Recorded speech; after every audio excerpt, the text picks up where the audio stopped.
Hi guys, and welcome to another video. This is my first repot with me, and it's going to start with a disaster. It was quite unexpected, but it led to the development of this video. I hope you'll understand that this hobby is not just a bed of roses with pretty leaves that just show up without any effort. So let me take you along just to show you guys a couple days in my life then of plant chores. Any questions, feel free to just drop me a line, but it's going to be a bumpy road, this one, but in the end, it's all worth it. So I hope you enjoy this one, and I'm going to jump right in. So I wasn't joking when I said this video was going to start with a disaster. Most of you guys know I'm in between moves right now, and my plants do not live with me at the moment. I just wanted to make sure I had everything set up before I make that specific move. So they all reside at my original home. So that was thunder, yes. I went to check on them one day, and this was what I was greeted with. This entire stand was toppled over. Now, I guess it was a stupid decision to try and put it outside in the first place. The base completely rotted, and the stand just broke, so everything fell over, and I'm not sure at this point what is broken or what can be salvaged, but it was home to a bunch of my Hoyas that live and grow in semi-hydro, so it was quite a mess to be greeted with. Besides accepting that I made a stupid decision to use that stand outside in the first place, my reasoning behind it was that I just thought, it would just buy me some time before I could move everything to a secure location, but clearly that did not work. So anyway, besides having to digest that and then take in the mess in the walkway, as well as process what plants had broken, if any, what I won't be able to salvage. It was quite overwhelming to come and see over 30 plants on the floor just scattered everywhere. So immediately I just tried to dismiss that feeling of anxiety and stress and just know that the primary goal is to salvage whichever plants first that I could. So I got a big basin and I just started picking up plants just as they were and placing them in my potting station, and just that's how I began the process. Just sort of separated the plants from the garbage. This hobby can easily become quite overwhelming, especially if you have the amount of plants that I have, which I still haven't counted it, but I know it's over 400. So it does take a toll on you mentally as well as physically, just the effort involved in trying to keep something alive and keep your space maintained and neat, clean, because I am sharing the space with others. So just to make sure that it is, appropriate, and I'm kind of operating in my own zone and not infringing on anyone else's space or rights to the space, it can be quite stressful. And on top of that, moving to another location, it can be quite draining to have to manage everything. So I honestly just prioritize as best as I could in terms of how to keep the plant alive first and everything after. So that's why I kind of salvaged what I could and just started potting them back up. Anyway, so in that string of hearts that I was just potting up, you would have seen these white balls to the surface. I had no idea what they were, but apparently they are called aerial tubers. Just a fun fact in case you all didn't know, like me. And moving along now, I just put back my Hoya Waiatii here, I believe it is. I got it from Magnolia. I just put it back in its original pot, and I'm going to have to top that up with some soil. And here was my tree of variegated alocasia frydek. I had about 15 combs in there. I was only able to find back 4. And I'm now going to rinse through the substrate and prep it to get sterilized to reuse. It's not really contaminated in my mind, so I just reuse substrate once I could. So I'm just giving it a rinse here, and I'll probably just continue to add substrate to that to prep for sanitization. This is my Hoya pot of gold. I got it from Mellow Cacti. I'll link his Instagram in the description. And shockingly, you'll see a little new leaf at the bottom there that didn't break off from the fall. So I was grateful for that. The entire vine seems to be intact. So I'm just actually going to pot this up, take it out of that cup that it is currently growing in and put it in a glass vase. You'll see just now I'm just getting a stake here to sort of trellis it. So I'm going to put it in that glass vase and I'm realizing that I'm going to need some support at the bottom. So I'm going to toss those rocks in just to create some stability for the trellis. And it'll also act as my water line as I'm going to pot it up using pond. So I always maintain that reservoir of water using the rocks as a guide.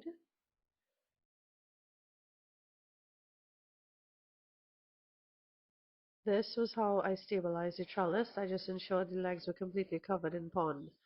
Here I'm now realizing that the stem actually broke or didn't completely snap off, but it did break, and I will chop that off, remove the closest two bottom leaves, and just plug it back into the pond, and hopefully it'll root out and just create a second vine for me. I just used my clips and clipped it on appropriately, and that's this one done. This is my Hoya Sarawak. I got it from Magnolia. It was growing happily in soil, so I'm just going to put it back in soil. I can't remember the name of this one, but this was also grown in soil, and I'll just pot it right back up in soil and add a new trellis. It really needed a new trellis, so this was a good in a sense.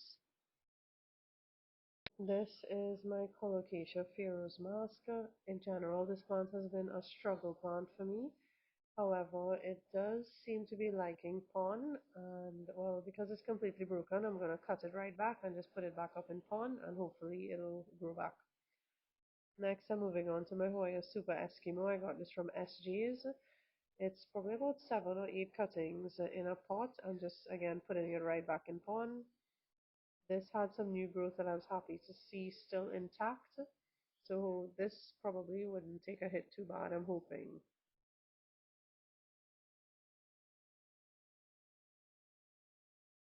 Next, I'm going to do the same for this Hoya. I got it from Gwen. I can't remember the name of that Hoya I got from Gwen, but I definitely wasn't doing it justice even before the fall. In general, Hoyas are difficult for me, possibly because I'm an overwaterer and I have everyone on the same watering timer. I was hoping switching the substrate to pond would have helped me, which it did. They do put out new growth for me a lot faster, and I have a lot less issues, but they don't thrive, I would say. So I need to really buck up on the care for them if I do intend on keeping them in my collection. At this point, they are all nicely tucked back into a vessel or a pot, and that was my main goal. Hopefully, the plants have been saved, and I can continue to try and care for them and just learn more about Hoyas in general. I'm going to have to clean all the leaves off now to make sure that there's no bacterial infection or potential for it. Even though I know over the next few weeks I'm going to have to endure yellowing leaves, falling leaves, and rotting leaves. So they've all been cleaned, and I took the opportunity to do a check over for pests. That was long overdue, so I was glad I got that out of the way. And the next thing I had to do was figure out where I was all going to put them. So my first thought was to remember the lighting and the humidity. They ended up being scattered all over the garden, but I found a new place for all of them. I do foresee a lot of struggling because they are in areas with a lot higher humidity. So I'll probably do another video to update you all on how they progressed after the fall. But, cheers to new beginnings. I hope I don't lose any, but, that's all part of the hobby.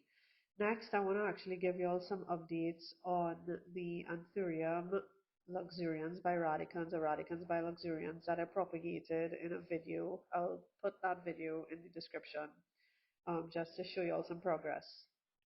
In that video, which I will link in the description, I was able to get 4 crops, and 3 out of 4 of them have started shooting. In some cases, I've got 2 growth points on one chunk, so I'll probably do an update video on that for you all too.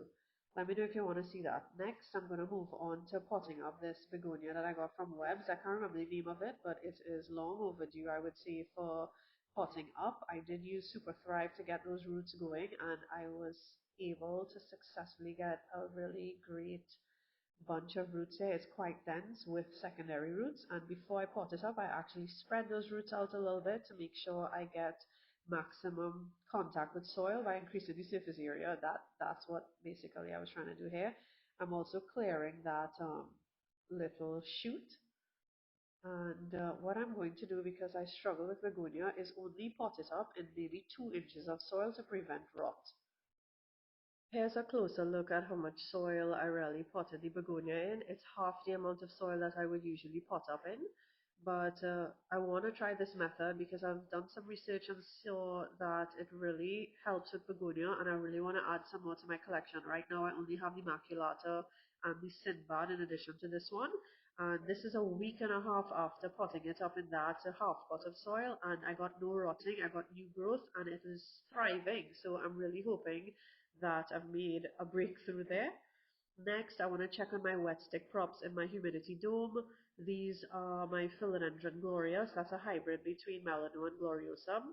These tend to shoot before they root, and what I noticed was it was developing some green powdery mildew. So I was just going to apply some Captain Jack's copper fungicide to that and put it back in the prop box to continue rooting. I get this from Home and Garden in Aranguez. You may have seen me post this one on Instagram, but I finally got my Epipremna marble on a pole. This was some advice given to me by Magnolia, so I'm hoping that that one starts to grow for me at a faster rate. Next, I have to really get to these propagations. They are all well rooted and have overgrown my humidity dome.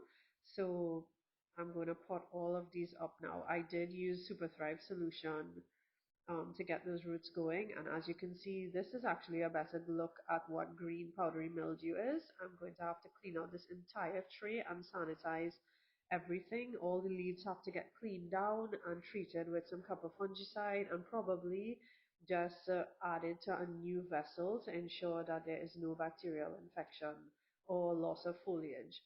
I am picking out my leca because this is very easy to sterilize, and I'm just going to scrub that entire tray out. After cleaning the tray, I spray with rubbing alcohol just to further sanitize and ensure that I get rid of any pests as well. And I just leave it out in the sun to dry.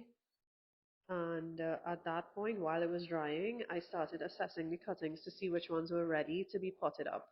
These are some Syndapsis platinum cuttings. These roots are wonderful. I never leave fresh roots out in the air, so at my side is always a dish of water to place them in to ensure that they stay hydrated until I get them all potted up. These are some Syndapsis Silver Splash. Those are all ready as well. And what I do is I place all of them in water until I pot them in the Utopia Premium Aroid mix. That mix has everything I need. I do not need to amend it. It goes directly into that. I'll put a link to their Instagram in the description. Now I ran out of pots at this point, so I pulled out my stash of Starbucks cups. I love recycling, so I just punched a bunch of holes at the bottom. I also ran out of mix. This is the mix I described before, the Utopia mix. I have no amending to do to it. It really is a premium Aroid mix, and it just saves me so much time and it gets the job done. I always add it to that container because it's just so much easier to use in a container rather than pulling the soil out of a bag. And then I water every one with Great White. I go on and on about this. I get it at Casa Farms, and it genuinely just starts nourishing my plants from the onset. The ones that were not ready to be potted up, I just added them back to a tray and into a humidity dome that I always keep 1 inch of water in. After this, I decided I was going to chop my Syndapsis Jade Satin Oreo, I believe it is. I got it from SG's, but it has been attacked by grasshoppers, so I chopped them all into single nodes and added it into that same humidity dome. This is what it looked like cut back. After that, I took the top cut from my Gigas. It is pretty huge. I used some Velcro just to secure it in a vase of water. At this point, I do not add Super Thrive, only when I see roots. These are the spoils. These leaves are gorgeous. It really pained me to cut them off, but to ensure a successful crop, I always remove the bottom leaves to have at least 2 extra nodes for rooting, and I place it in a spot where my philodendron thrive. This is what's left of my mother plant. It'll shoot from that top point. At this point, I decided to just take a pause from repotting and proceeded to start my weekly pest treatment, or I should say, my general pest spraying. I use this electric or wireless hose that I got on Amazon. I'll put a link for it in the description. It saves me so much time and I don't have to tote a big spray tank and keep pumping a tank. This just gives me a stream of water or whatever solution I'm going to use constantly, and I just have to press a button. It gives me 3 hours of work time. This is the tank that I use that comes from a regular spray can, and my pest solution consists of neem oil and dish soap. I always add it last because the soap tends to bubble over. At this point, I give the tank a good stir to ensure the product is mixed thoroughly through the water. Once I don't see neem surfacing, I go ahead and I start the application. I add my hose in, ensuring that that little gadget sits all the way to the bottom of the tank. And then I just press this little button to put it on. And I just wait a couple seconds for the water to travel through that grey hose and out through the spout. I use a fan diffuser, so you'll see the water comes out in that sort of fanned way. And I purposely left the light off here so for you all to see that I spray at 6:30 in the evening. Because it's neem, I don't want to take the risk of my plants getting burnt during the day. In this solution, it contains 4 teaspoons of neem and 2 teaspoons of dish soap that I mix thoroughly. Oil tends to float, so periodically I will shake the tank as I go. But once there's an even distribution of product that I could see, I will then begin to spray the plants. Now, not only do I spray the front and the backs of the leaves, but I spray the stems, the poles, the surface of the pots, the floors, basically anywhere that's making contact with leaves. Even if the plant is growing up a wall, I will spray the wall. So you get the idea. I spray everywhere with this solution once a week. Now, this helps with pest management. It's impossible for me to eradicate pests completely in my collection, but I do try to stay on top of it. Otherwise, I will feel the brunt of it with yellowing spots and the whole enchilada. But if after I've sprayed, like throughout the week, if I'm walking through the garden and I could visibly see pests on my plant, I pull it out completely and wipe each leaf using this solution of alcohol and water. I always have this mixed, I always have it on hand, so just in case I don't have much time, at least I know I can put it on a sponge and wipe a leaf in situ if that's the case. But once I get to pull the plant out, I will wipe it completely with that, and once it dries, I spray with, currently I'm using Safer's End All, but I interchange with Captain Jack's Deadbug Brew. I may use Azamax next from Castle Farms, but just to prevent pest resistance, I always switch my products. I could do a full video on pests. If you're interested in that, just let me know. But yeah, that is what basically I do every single week. When it comes to plant chores, besides potting up and doing all the fun stuff, I spend a lot of time checking for pests as well. So that wraps up this video. I hope you all enjoyed it. It was exhausting, yes, but thank God that week is done. Um, I am not sure what's coming up next week, but I hope you all stick around.